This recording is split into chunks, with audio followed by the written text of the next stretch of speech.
What is going on, people? Mike back here from Mike's Movie Corner and more. And today, I thought I could switch things up a little bit. Now, normally I would be showing you guys movies that I picked up from Barnes and Noble, Walmart, but this past week, the whole the new releases has been a little bit too dry, so I didn't really pick anything up, and plus two, I mean.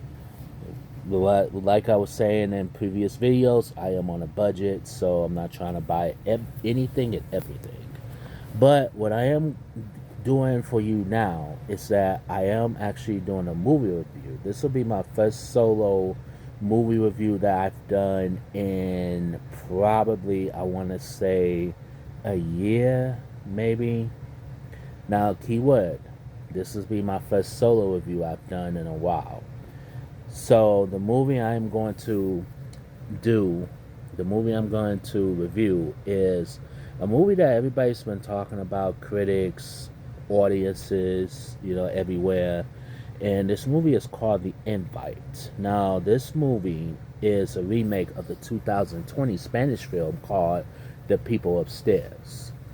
Now, this one stars Olivia Wilde, Seth Rogen, Penelope Cruz, and Edward Norton. Nice to see him still doing incredible roles as well too. Um, this came out a couple weeks ago and stuff like that. And this particular movie, I mean, when you think of The Invite, you think of like on a level of like maybe raunchy menage a trois, swingers, or even like you have the boring couple, the typical boring couple invites like the fun couple, and they just go over the top with the jokes and telling the same jokes, and it gets dragged on and dragged on and dragged on. You know what I mean? Just to make the audience laugh and stuff like that. And if you're looking for a movie like that, if you think this is a movie like that, well, you are going to be very disappointed. It is nothing like that. Now, this movie to me, I think pays homage to like the early 70s, I say late 60s, early 70s, romantic comedy dramas, you know what I'm saying? And to me, it kind of has that vibe of like Woody Allen movies, the ones who he directed with Diane Keaton, um, which pretty much I think Olivia Wilde, I think somehow credits Diane Keaton for, I think she took influence of making this movie. Now, Olivia Wilde, she did direct this movie, and she directed a movie that I actually liked too called Booksmart. And that movie, I thought Booksmart, that was a very good movie. Now, in this case, this is a movie that either people are going to praise it or people are going to be disappointed because they're thinking, well, this could be a raunchy movie. This could be one of those over the top movies. Well, if you thought that this was going to be an over the top movies, congratulations. You are certainly mistaken. This is beyond a movie like that. In fact, this movie has heart. This movie has soul. It's fresh, inventive, great writing, great direction, and great performances, I will say. Now, before we get to the performances and what the story is about, now, when this project was in development, from what my understanding, Amy Adams and Paul Rudd and also Tessa Thompson were all originally casted for the role. But because the project got stalled for a while, it was still stuck in development, they went on ahead and casted these actors and actresses. Now, Amy Adams, now let's talk about her for a second. No offense to her, she's a fine actress. Um, she was in a movie called Junebug, which that was a pretty good movie. She did a movie that I didn't care for too much called Night Bitch, and it that one, it just didn't. It didn't cut it for me. Now she did get a Golden Globe nomination, and she got rave reviews for her performance, but which I didn't think her performance was award worthy in my honest opinion. Paul Rudd, on the other hand, I don't think he's a funny actor. A lot of people like him. I loved him when he guest starred on Friends. He had a curtain role. And he played, Lisa Kudrow's boyfriend in the, last and final season. I thought he was great in that. And he did a movie in the, mid 90s too. He was also in, I believe he was in Clueless back in 95. That was a very good movie. Tessa Thompson, beautiful actress, pretty good actress, but I don't see none of these three in these roles. You know what I'm saying? So, all right. So, what this movie is about? Now, you have Olivia Wilde who plays Angela. She is married to Joe, who is played by Seth Rogen. Their marriage is not doing so good. Their marriage is on thin ice, and they're on the brink of divorce. And they're trying to do something. They're trying to do something to like try to spice their marriage up. You know what I'm saying? Seth Rogen, he plays I believe he plays a music teacher, and then Olivia Wilde. It was implied that she is a stay-at-home mom. Um, they both have a daughter together. You know what I'm saying? Which I will say this: the daughter is not even seen in this movie, and she's that it's implied that they have a daughter, but the daughter is not um does not appear in the movie, which I didn't mind that. I didn't mind that. You know what I'm saying? So they the film pretty much opens up where they're having a conversation. They're having a conversation about um invite, having a dinner with the neighbors, with pretty much with the new neighbors, pretty much, and they're arguing back and forth, and most of the argument that they're doing, it is play for laughs. And this movie, right off the gate, I literally laughed at this movie. Now, I am not gonna give, many any spoilers or anything. I am not gonna say tell the ending or anything like that. But I will just give you like key points and what's kind of sort of in the movie, what's in the movie, but without really spoiling the most important stuff. So the neighbors that they're inviting over, you have Penelope Cruz who plays Pena, who is a pretty much a sex therapist, and then you have Hawk, who's played by Edward Norton. He is, I guess, he's like I'd say a firefighter, I believe. I don't. I forgot if he was like a retired firefighter or whatever, but yeah. So this movie, I will say, this does take place in pretty much in one location, which is in Angela's and Joe's home.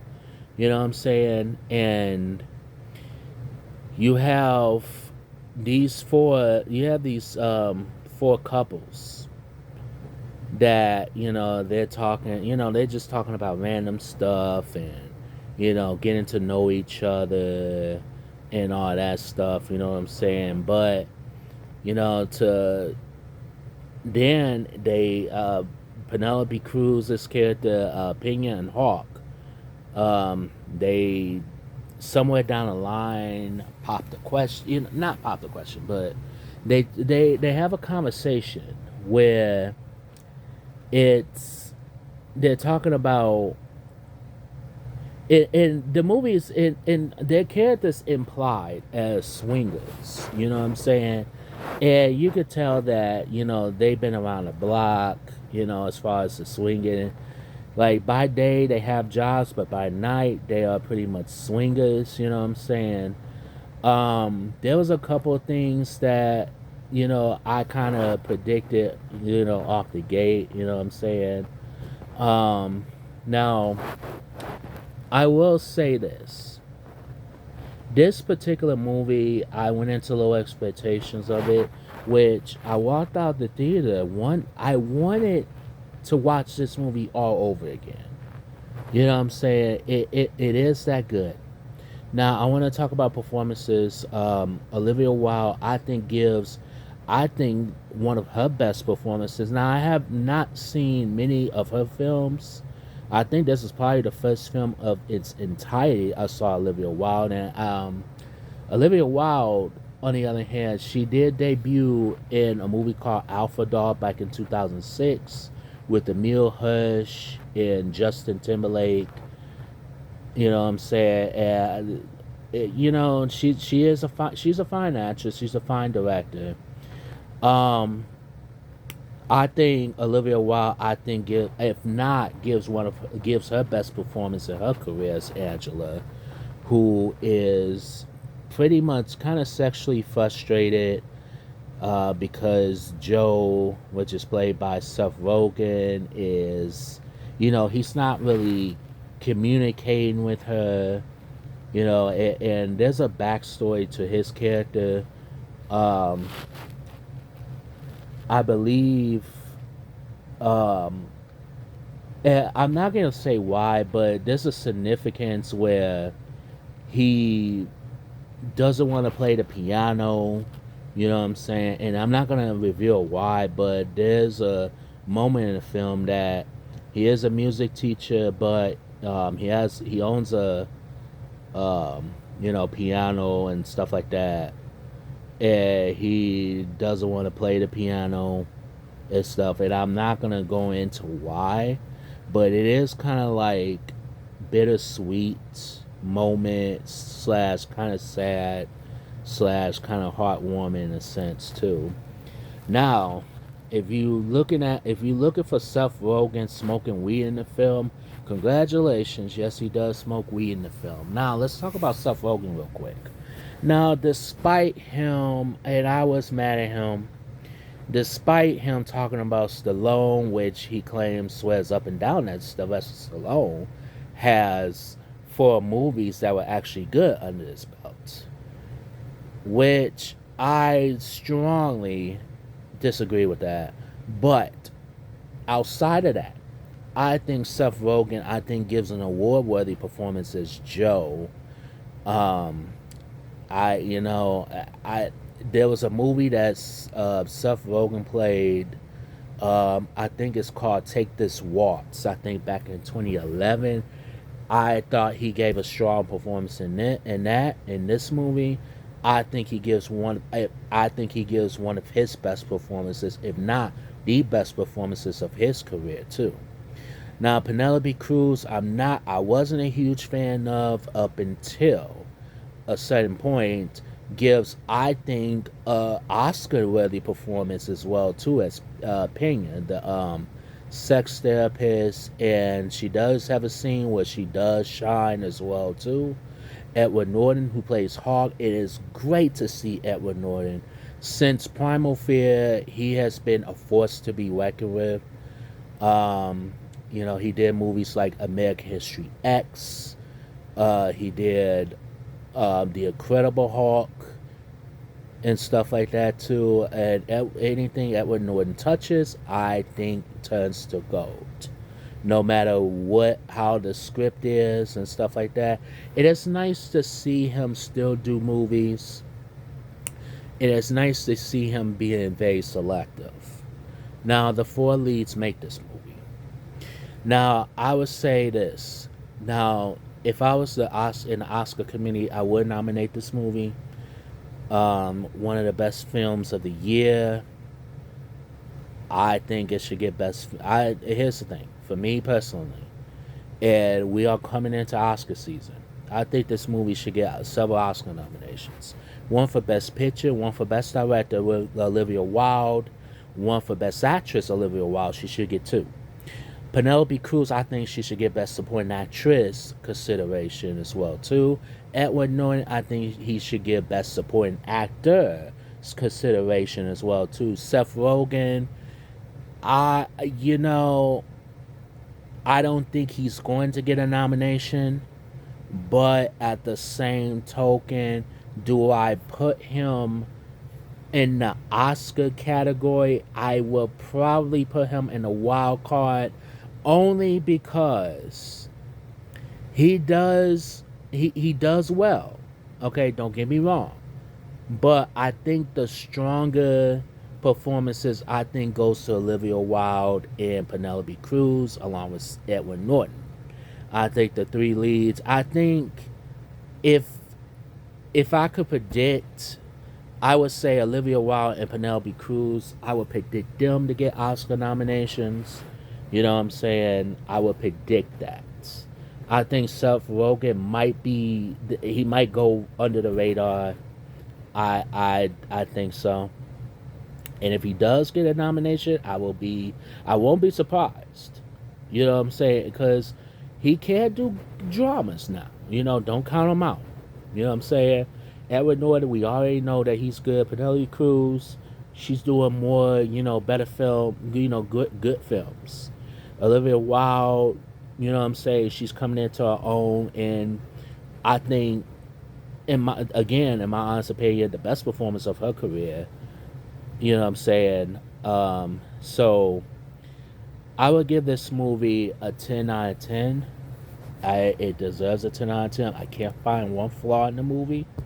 Now, the running time was perfect. The script was fresh.